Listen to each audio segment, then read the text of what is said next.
पिताजी के साथ रिश्ते कैसे थे? पिताजी तो हमारे भगवान हैं। हाँ। मैं जहाँ भी हूँ वो पिताजी की वजह से हूँ। सबसे पहला स्थान उन्हीं का है। कहते हैं माँ बाप आपको जीवन में रास्ता दिखाते हैं, और मैं दुनिया के सारे माँ बाप से इस मंच से कहना चाहता हूँ कि आप अपने लड़के को संभालिए, उसको रास्ता दिखाइए, निश्चित तौर पर उसको दबाव में रखिए, डिसिप्लिन दीजिए, पर उत्साह भी दीजिए।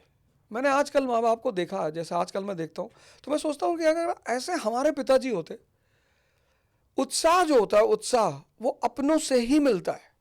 बाहर वालों को तो लगता है कि ठीक है यार ऐसा ही कह रहा है। जैसे मान लीजिए कि आपसे 100 रुपये गिर गए और दुकानदार ने कहा अरे कोई नहीं भैया, हेमंत भैया पैसा ऐसा गिरता रहा, मेरा भी कई बार गिरा। लेकिन जब आप घर आते हो और आपके पिताजी कहते हैं कि कोई बात नहीं बेटा, तो उस कोई बात नहीं में ज़्यादा दम होता है। राइट। तो सारे पेरेंट्स से मैं एक बात कहता हूँ कि आप अपने बच्चों को कुछ चीज़ें जो गिफ्ट में दीजिए। जैसे फॉर एग्जांपल आपके पास अनुभव है। हर माँ बाप के पास जो सबसे बड़ी चीज़ होती है वो अनुभव होती है। उससे कोई कीमती चीज़ उनके पास होती नहीं, जो युवा समझ नहीं पाता।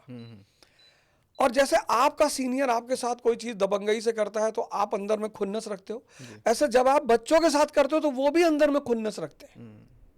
जैसे फॉर एग्जांपल आपका बेटा है 10th 11th में पढ़ता है, सिगरेट पीने आप जान गए वो सिगरेट पीता है, आप उससे बैठ के चर्चा करो ना इस पे कि क्यों पी रहे हो भाई, हमें बताओ, अगर फायदेमंद है तो हम भी पियेंगे भाई, कोई चीज़ अच्छी है तो हम भी करेंगे, सही बात। हमको भी बताओ।